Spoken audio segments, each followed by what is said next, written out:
I am Batman. Average Sniper. What's up, guys? Average Sniper here, and welcome to another PUBG video. The other day, I did a little challenge while I was playing PUBG. I wanted to see how I would play if I pretended I was in real life, if I pretended this was actually happening, assuming that I didn't have a heart attack while flying through the air to certain death, or couldn't figure out how to pull my parachute line, resulting in me splattering on the ground. Assuming that I didn't die from a heart attack and that I survived the parachute drop, how would I play the rest of the match? How would I survive making sure I was the last survivor?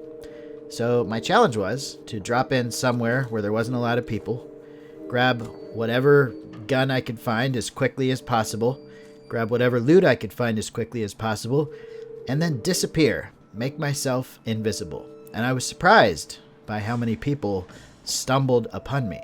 So the goal wasn't necessarily to completely avoid gunfights. It was to avoid them until you have to engage. So if somebody engages, we're not running away. We're going to fight it out. I would like to think that in real life I would have enough courage to fight back if somebody was close enough or started shooting at me. Let me know what you guys think in the comments about how you would play PUBG if this was real life. And this is definitely the way I hope I would play it if I was in a life and death situation. Alright, so there's some different factors to consider here. Not only is this a world full of enemies, but it is actually a small world. It seems like a big world in the game, but if this was in real life, this would actually be a pretty small place for 100 people to be. You would definitely come in contact with hostiles, especially with the zone pushing. So this was the first contact I had. This guy ran right past me. He didn't see me because I was just laying on the ground, and I took him out. I actually didn't hear him coming until he was right on me. I wasn't looking his direction. I was just laying there hoping that nobody saw me, which is probably exactly what I would do in real life. As I was taking his gear, another guy had moved towards the gunshots, and I was able to take him out too. And then I resumed my position of laying here. I decided not to loot the other guy because I thought that would be a risk I might not be willing to take in real life. Let's see what I have here. You know, I have a body armor now, which I didn't before. I have a backpack, I have a helmet, I have enough ammo to survive another gunfight, and if I win, I can take the rest of the ammo off that guy. And I have some time before the blue zone actually hits me, but I am keeping my eye on it the whole time, you know, just prepared to move. And then I see this guy. I thought I killed him running up the stairs, but he must have had one sliver of health left, so I think what I would do in real life is I would finish him off. If I knew somebody was wounded that bad, and if I knew that person would kill me if they had the chance, I think my best bet would be to kill them first. So that's 3 kills without taking any damage from the enemies, playing as inconspicuous as possible. And this guy I decided to loot because I'm in a pretty safe position, and if anybody, you know, runs up, I should be able to hear them coming. I accidentally swapped out my damage or my good vest for the damage vest, but I realized what I did at the end, and I got that situation worked out. Grabbed some ammo, grabbed some meds, and grabbed a sniper rifle.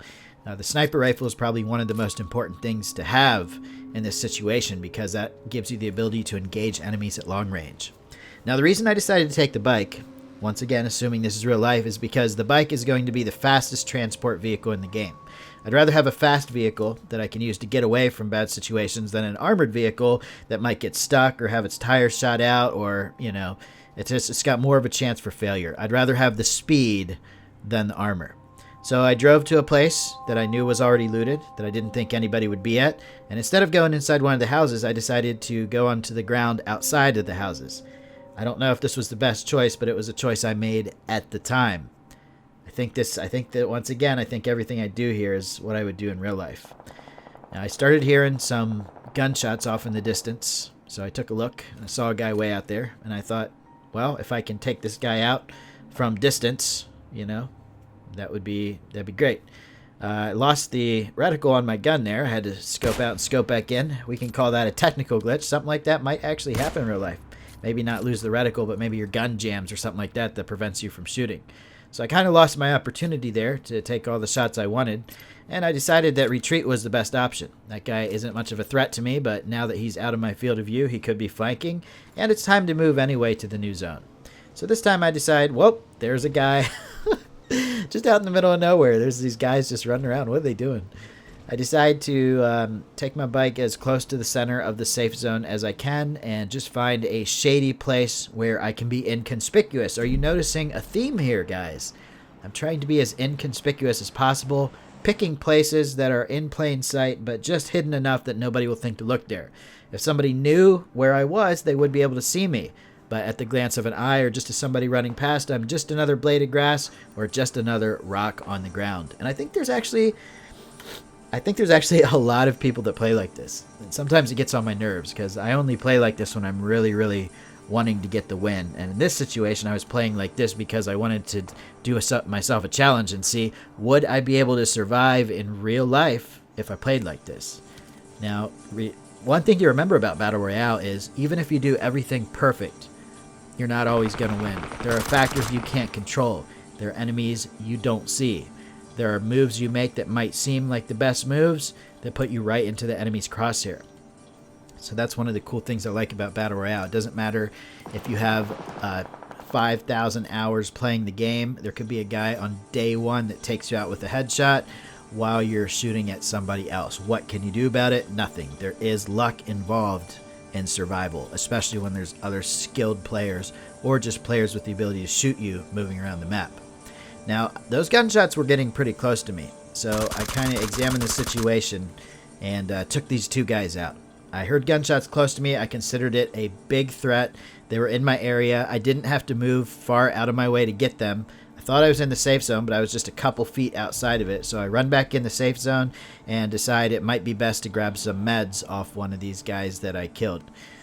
One of the things I've been lacking here is a lot of boosts. So this guy fortunately had a good amount of boosts and some other loot, and I felt like I had some time to loot him because of the position here and because of the amount of enemies I had killed in this area. But this is a luck factor anytime you have to loot this far into the game. You know, technically, I probably wouldn't do this in real life if I knew there were only 5 enemies left. I would probably just grab the meds, and instead of playing around with the other loot and sorting the inventory in my backpack, I would just make sure that I had what I needed to survive and finish off the last remaining enemies. All right, so getting my boost going, getting a full boost bar here. I don't know what to compare that to in real life. Maybe taking some kind of medications to calm yourself down so that when you get wounded, you know, you'll be okay. But so far, we've gone this whole game only sustaining very minor injuries. I guess this would be equivalent to maybe taking a bullet that just barely grazes you, or something like that. I don't know. This game is it's pretty realistic, but obviously some of the hits you take and recover from so quickly would just not be possible in real life, as you're about to see. Watch what happens right here. Oh, sorry. I guess it's just a little further up. My memory is going wrong on me. That was a shot in the distance. But what's about to happen in like a little less than a minute will show you what I'm talking about. So at this point, crawling up the hill, and I'm just basically hoping that nobody sees me. Still trying to stay in the shade, in the grass, as inconspicuous as possible. I continue my journey. I find this abandoned buggy here, and I decide, you know, I'm just going to keep crawling, see if anybody's around this area, and hopefully get into the safe zone. Right now, the goal that I would have in real life is to be somewhere where the gas is not going to kill me, and somewhere where I'm inconspicuous from the 2 enemies left. Now, this guy behind me surprised the crap out of me. I was able to kill him before he killed me, but I would think getting shot in the head like I just did, you can see my helmet is so damaged, I would think in real life that would be a death. I don't think I would still be alive. And if I was still alive, I don't think I'd be in any condition to fight this last guy. But fortunately, this last guy is not aggressive. So I'm considering myself critically wounded to the point where I wouldn't be able to stand up and run or fight this guy head on if I had to after that last fight. Yeah, I did win the last fight, but I think in real life I'd be a goner.